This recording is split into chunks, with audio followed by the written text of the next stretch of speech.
Avant que cette vidéo ne commence, il est bon de rappeler que le téléchargement illégal est... illégal, et que c'est puni par la loi. Ouais, même que tu risques 3 ans d'enfermement et 300 000 € d'amende, tout ça pour avoir téléchargé Les Visiteurs 3, alors que tu savais que c'était un film de merde. Non mais franchement, il y avait quand même mieux à télécharger, tu crois pas? Non mais le faites pas, parce que c'est pas bien. Voilà, la minute prévention qui sert à rien, c'est fait. Ah, et n'oublie pas de couper ton logiciel de torrent pendant la vidéo, histoire de pas bouffer toute la bande passante, tu vois. Voilà. Bisous. Aujourd'hui, on va parler d'un sujet un peu glissant. Un sujet polémique, un sujet qui dérange. On va parler du téléchargement illégal. Et plus précisément, des romans auto-édités qui se font voler par quelques malotrus et qui se retrouvent librement sur certaines plateformes illégales. Le but de cette vidéo, c'est pas de vous dire que le téléchargement illégal, c'est pas bien, faut pas le faire, ah gros, c'est très la méchanceté. Non, vous êtes grand, vous faites ce que vous voulez, je suis pas votre daronne. Je vais simplement vous donner mon avis en tant que concerné, puisque j'ai eu l'agréable surprise de constater que mes romans se trouvaient aussi sur certains de ces sites illégaux. Ouais, cet effet est chiant, vous avez raison. Et contrairement à mes collègues que j'affectionne, je serai bien moins intransigeant sur le sujet. Quoi? Ça veut dire que tu tolères qu'on télécharge illégalement tes livres? Non Billy, ne me fais pas dire ce que j'ai pas dit. Encore une fois, et comme d'habitude, les débats que je vois passer sur les réseaux sociaux manquent cruellement de pragmatisme et de recul. Ce qui donne lieu à des arguments complètement biaisés et tout droit sortis du slip, comme nous le verrons tout à l'heure. Mon but ici avec cette vidéo, c'est simplement de vous rassurer. Vous, auteur indépendant. Parce que je vous vois péter un câble, je vous vois vous insurger contre cette injustice. Mais faites-moi confiance, cette vidéo devrait vous calmer.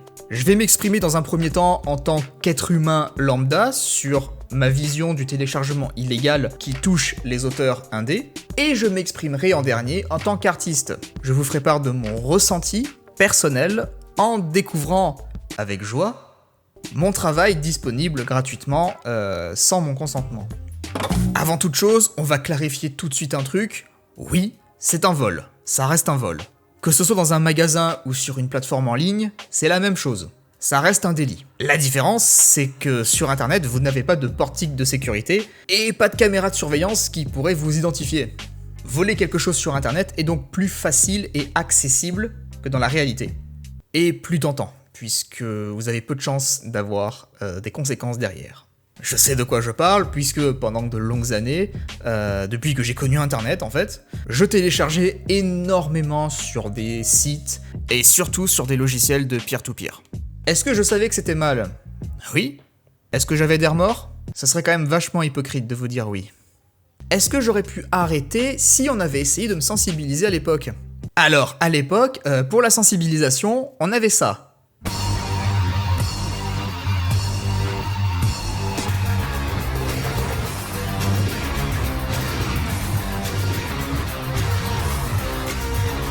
Voilà, à part refaire vivre des souvenirs nostalgiques chez les plus de 20 ans aujourd'hui, je suis pas sûr que cette vidéo ait servi à grand chose. Donc la réponse est non. Déjà parce que j'étais jeune et con, et aussi parce que quelqu'un qui télécharge illégalement s'en fout complètement de la morale. C'est un acte purement égoïste. Il n'y aura jamais de pensée pour le créateur derrière. La notion de soutien n'existe pas, ou alors très peu. Attention, qu'on soit bien d'accord, je ne vais pas défendre le téléchargement illégal, je ne vais pas prendre parti pour. Mais je ne prendrai pas non plus parti pour les auteurs qui se battent avec hargne contre ça, parce que je serais vraiment très mal placé pour gueuler avec eux. Au contraire même, je pense qu'il serait bien de relativiser sur tout ça avant de faire des campagnes de sensibilisation qui ne feront que prêcher des convertis. Je fais cette vidéo pour vous donner la seule et unique raison qui vous empêchera de gaspiller votre temps et votre énergie lorsque vous verrez vos romans sur ces sites douteux. Si toutefois vous en avez quand même à revendre, il faut déterminer contre qui on se bat. Est-ce qu'on se bat contre les utilisateurs qui téléchargent ou contre les plateformes qui hébergent nos contenus?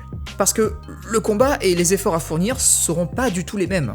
Dans l'un, on devra faire un travail de sensibilisation pour éveiller les consciences, Et dans l'autre, on devra mener plusieurs offensives acharnées et répétées pour faire fermer ces plateformes.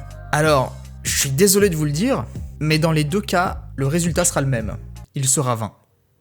Je vais commencer par répondre à un argument que j'ai longtemps vu passer sur les réseaux sociaux, qui est l'argument de l'argent perdu. J'insiste sur le mot « perdu », parce que c'est celui qui revient le plus. Certains vont même jusqu'à s'improviser comptable et faire une estimation de combien d'argent ils auraient perdu.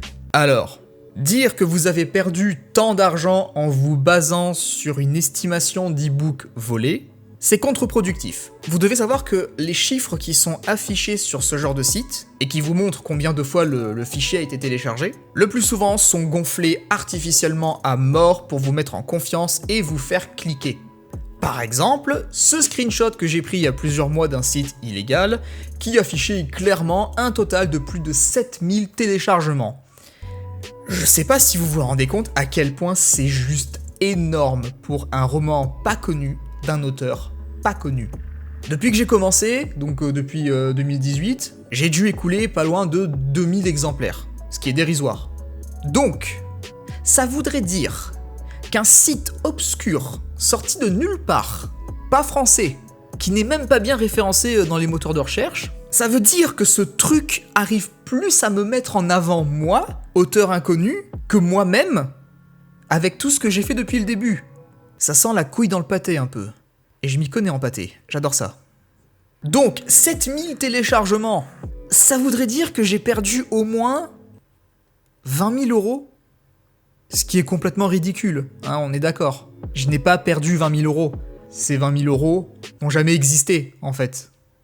À la limite, on pourrait parler de retour sur investissement. Un auteur qui met de l'argent dans son livre, dans une couverture, dans une correction, dans une campagne de pub, espère se rentabiliser sur les ventes. Ce qui est normal. Mais si votre objectif premier en étant auteur indépendant, c'est le retour sur investissement, je vous conseille de changer de métier et d'ouvrir une pizzeria. Parce que construire son empire financier sur des romans pas connus, c'est pas un bon bail. Le retour sur investissement, quand on débute, comme nous, c'est plus un succès à débloquer qu'une quête principale. Et si vous voulez une preuve de plus que c'est du fake, regardez les commentaires sous le lien du post. Si ça c'est pas un bot, je sais pas ce que c'est, mais c'est clairement pas un humain qui a écrit ça. Tout est fait pour nous faire cliquer et nous mettre en confiance. Ne cliquez jamais sur ces liens. Vous allez sûrement pouvoir télécharger le bouquin, mais vous allez aussi vous ramasser un paquet de virus que votre antivirus ne détectera sûrement pas. Sur ce genre de site, le seul vrai prix à payer, c'est potentiellement l'accès à votre PC et vos données perso. Donc fuyez ces sites. Loin, très loin. Après, ça veut pas dire non plus que tous ces sites sont des grosses fraudes. Il en existe des vrais, français, avec une vraie communauté dessus, active, qui n'a aucune race à proposer des livres d'auto-édités gratuitement. Comme celui-ci, que je ne mentionnerai pas pour des raisons logiques, mes romans se trouvaient dessus à un moment, pareil, avec un nombre de téléchargements affichés, probablement gonflé aussi, parce que ça n'existe que dans un monde parfait, et vous allez pas me faire croire que ma saga est presque aussi populaire qu'un Robin Hood. Je suis allé vérifier tout à l'heure avant de faire la vidéo, et mes bouquins n'y sont plus. Alors, est-ce qu'une modération est passée par là entre-temps ? Je ne sais pas. Pause. J'ai trop chaud, j'en peux plus. Je déteste l'été.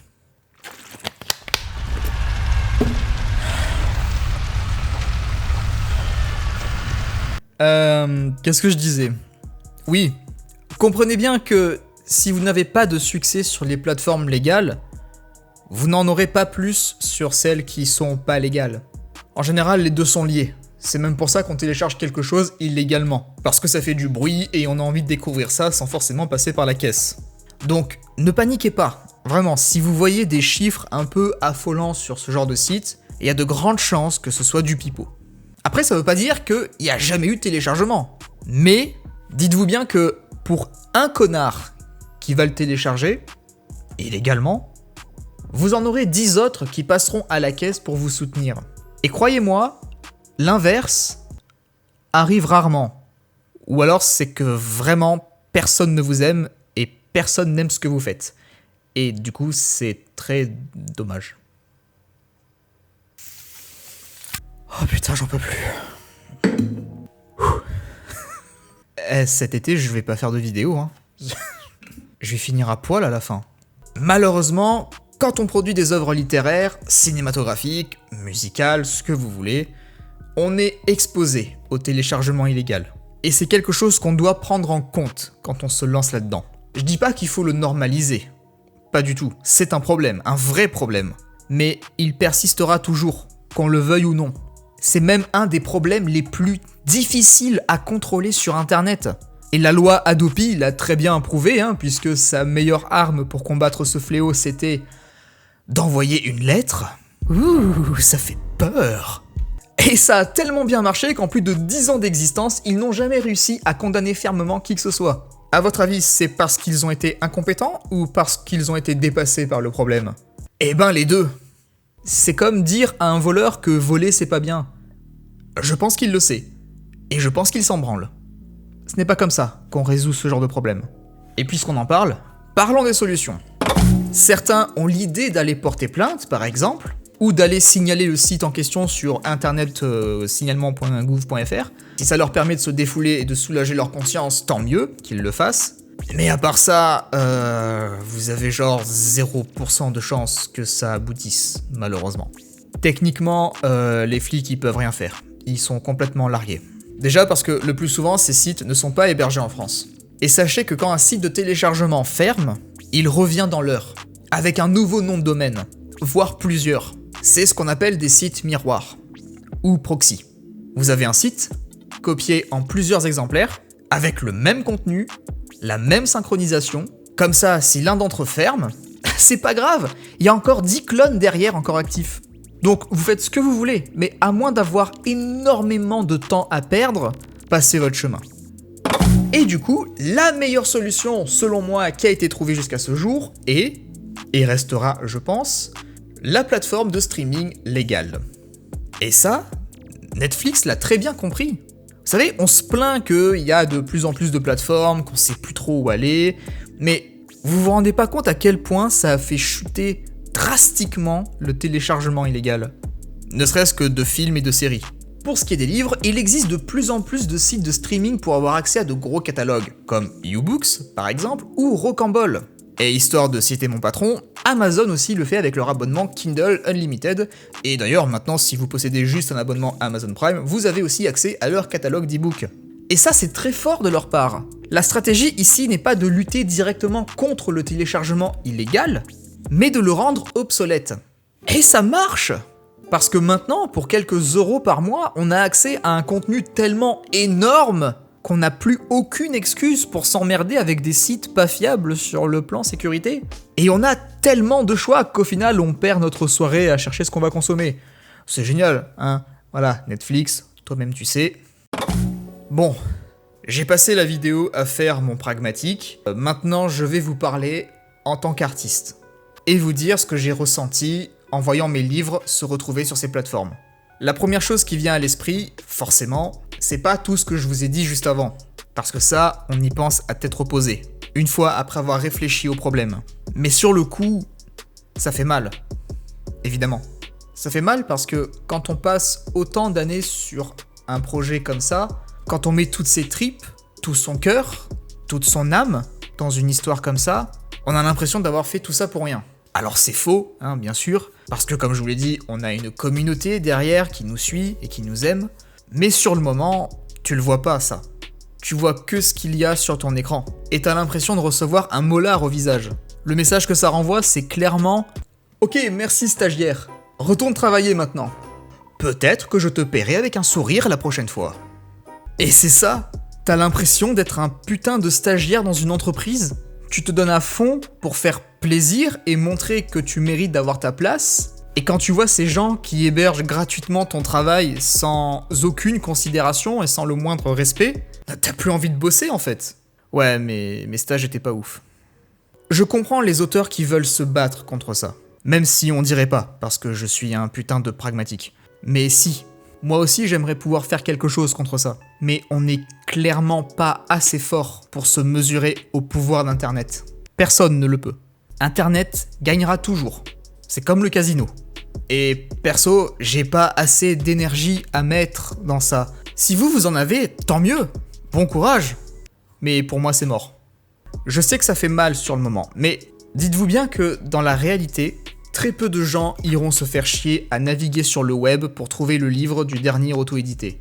Ils préféreront mettre plus d'efforts pour avoir le dernier Marvel que le dernier roman auto-édité. Alors ne mettez pas autant d'efforts pour les combattre.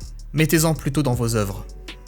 C'est tout pour moi. Je vous retrouve dans 2 semaines pour la suite de nos aventures sur le jeu The Novelist. D'ici là, portez-vous bien. Des bisous. Ciao.